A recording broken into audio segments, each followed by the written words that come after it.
Hello and welcome to Goma at Home. Today we're preparing tinolang manok. Tinola is one of, alam na natin, talagang isa sa mga pinaka-paborito natin pagkain mga Pilipino. No? And it's easy to prepare, quick to cook, tapos very simple lang yung mga ingredients. The main ingredient, of course, is chicken. Ang secret sa masarap na tinola, yung talagang sahog. Kailangan madami kang ilalagay na garlic, onions, ginger, tapos iba-ibang klaseng dahon. Dahon ng sili, lemongrass, papaya, and then kukuha tayo ng, of course, pinaka-healthy sa tanan, ang dahon ng malunggay. Halika, kuha tayo. Let's go. Sa backyard natin, marami tayong daghang kamunggay. And then we'll just get some kamunggay leaves here. Hanapin natin yung magandang color. Yan. One of the best and the cheapest vegetables available is kamunggay. It has so much vitamins, antioxidants, really the best. Tapos, ang sarap pa nito sa soup. Yan, if you bite it na ganito, medyo peppery siya ng konti. But when you cook it already, matamis-tamis na siya. We'll put in a lot of kamunggay leaves sa tinola natin. Masarap talaga yung tinola pag maraming kamunggay. You know. Okay. Yes, so okay na tayo. Okay. So, ito na yung healthy malunggay leaves natin. Mamaya, iisa-isahin natin siya. But what we'll do first, gawin muna natin yung chicken. Let's cut up our chicken. No? First, tanggalin natin yung wings ng chicken. There. And here. Nakita mo, pag tinamaan mo yung bones, yan yung yung socket niya. That's where you're going to cut the chicken. Then ako, gusto ko kasi, pag putol ko ng chicken, gusto ko malaki yung slice ng meat. So here, pag putol ng chicken, just turn it, snap it. May kita mo yun, magsa-separate sa socket yung thigh. Alam nyo ba, yung favorite ko na part ng chicken is thigh, chicken thigh. Kaya pag umu-order ako ng chicken dish, lagi ko ini-specify, gusto ko yung thigh. No? Lalo na yung mga inihaw, nakakasarap. So pag natanggal mo yung wings saka yung thigh, tuloy mo lang siya ng gunting, itong back mass, itong back. No? Yan. And then from here, buksan mo lang na ganun, then magsa-separate na siya. Tuloy mo lang siya dito. Yun. That's it. And then, isa sa pinakamasarap din na parts ng chicken, yung leeg. Gusto ko yan. So, the back part of the chicken, and then yung picho, tayo natin. Okay. So, this is the way to cut your chicken. Your back, your thigh, yung wings, and dyan, yung neck. Yon. This will give you your perfect tinola. Okay? So next naman, gawin natin yung gulay natin. Now that the chicken is cut, the best really is to wash your chopping board after cutting chicken. Paano kasi yung chicken possibility niya, baka may salmonella o kaya mataas ang bacteria content. So the best is like what I did a while ago. I just washed my chopping board. So next, we'll prepare our garlic. Yo. Mash it, saka the skin. Masarap talaga yung tinola na maraming garlic, maraming onions, maraming ginger. Pag ganyan mo niluto yung pagkain mo, that's all you need. Tapos magandang kulo sa chicken para lumabas yung sarap ng manok dun sa sabaw. Wow! So we'll mince our garlic. Yan, tatabi natin siya dito. Okay, put it on the side.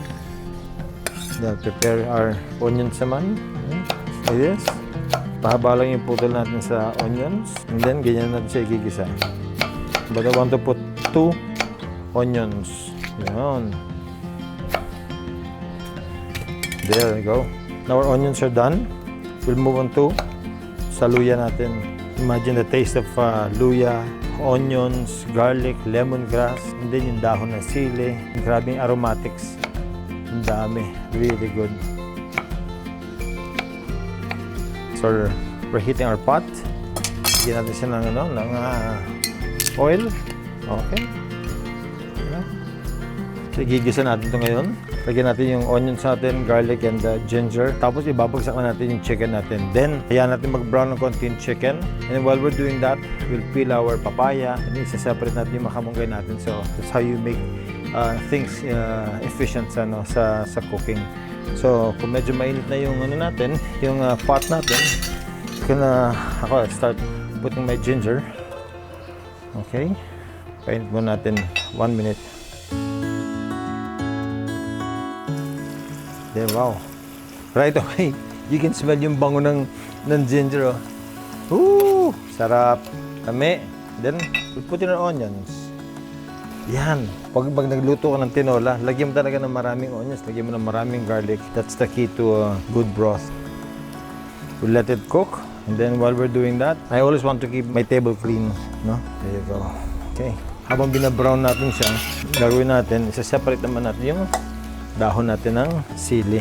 Tanggalin niyo yung hard part ng stalk ng sili. Pull out the leaves, just like that. Just pull it out. Lagyan natin marami. Maraming dahon means maraming flavors. Especially malalaki. Yun, no? Hilahin mo lang siya. Yung dahon, yan. No? That's it. Tignan natin kung okay na yung onions natin. Garlic and ginger. Woo! Humot! Give it 1 more minute. By the time I'm done with my cili leaves, pwede natin ilagay yung chicken natin dyan.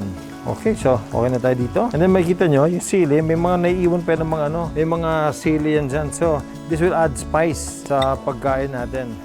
Let's see how our aromatics are coming along. Ooh, very good. So, at this point, we can drop in our chicken, no? Let's drop in our chicken. There you go. In this tinola, I cut up 2 pieces of chicken, kaya marami siya. Let's brown it a little. And give it about mga 2 minutes.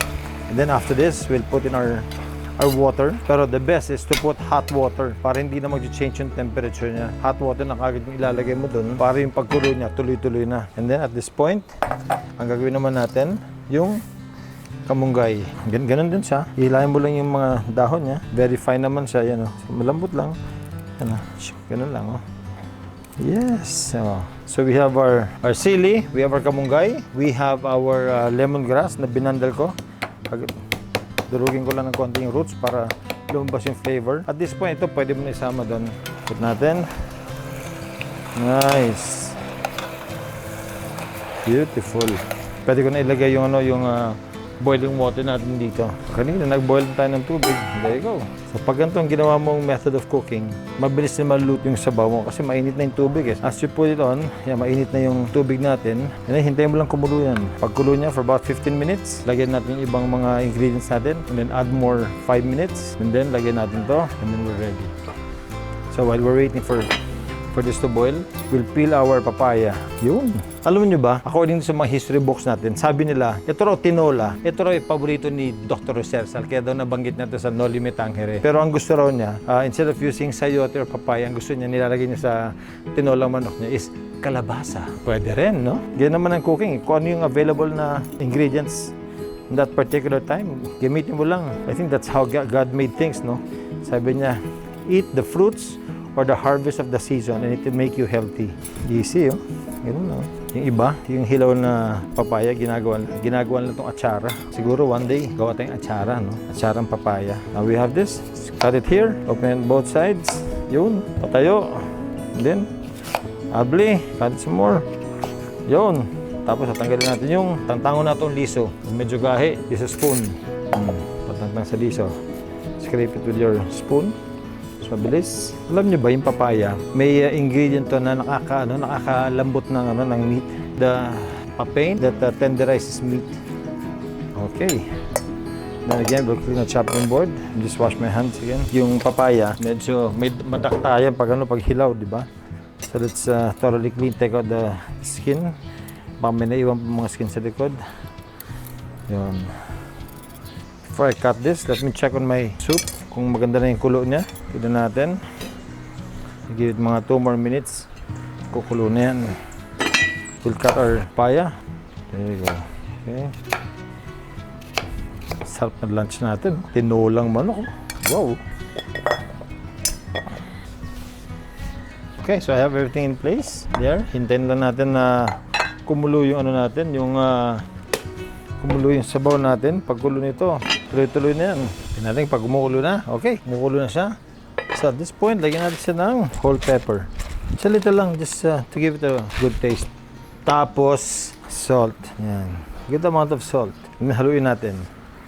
Ako, suggestion ko, basta magluluto ka ng manok, bago mo tikman yung niluto mo, make sure na luto na yung manok. No? Kasi nga, like what I said kanina, may possibility na may salmonella in chicken. And then kapag hilaw yan, kakasalmonella ka. So now, kumukulo na yung chicken natin. It's almost cooked. Tignan natin ngayon yung soup kung masarap ba.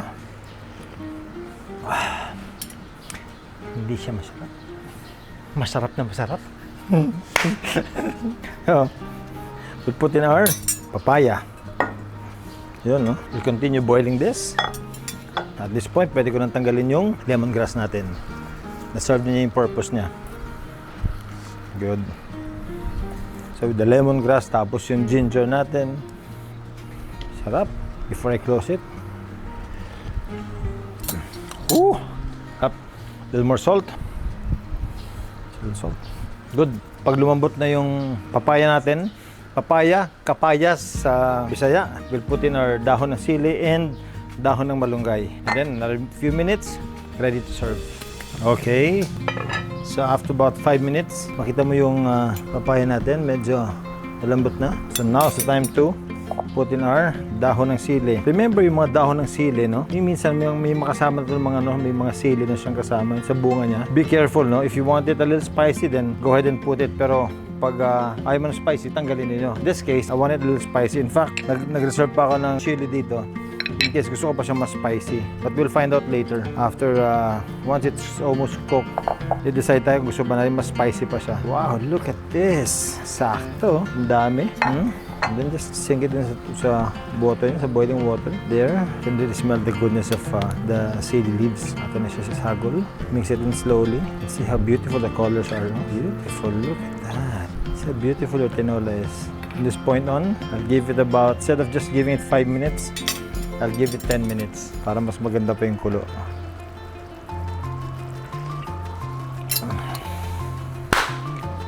Ow! Kalami! Yeah, serving bowl.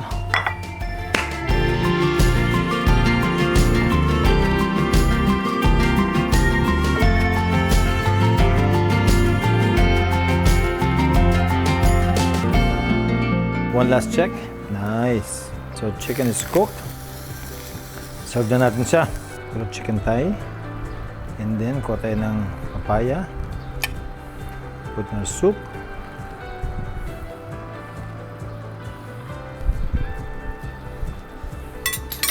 Ooh, how nice. Beautiful. Here it is. Tinolang manok.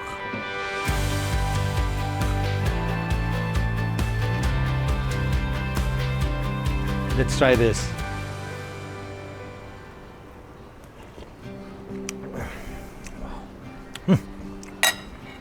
Good. Just chicken. Mainit.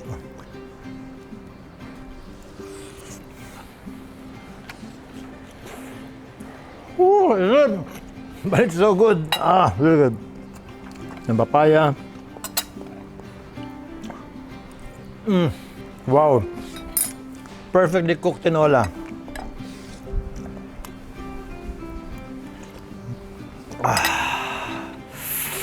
I think this is one of the best tinolas na naluto ko. Honestly, it's really good. It's so good. It's really so good. So thank you for joining me here in Goma to. Please like, subscribe, and press on the notification bell para alam nyo kung meron tayong bagong videos na lumalabas. Leave a comment. Tell me what you want to do. Tell me how you feel about our cooking. If you tried this, let me know kung masarap ba yung pagkakagawa ninyo. Magkwentuhan tayo. Thank you so much for joining me right here in Goma at Home. I'll see you soon. Bye. More. Kanin na lang. Okay na to.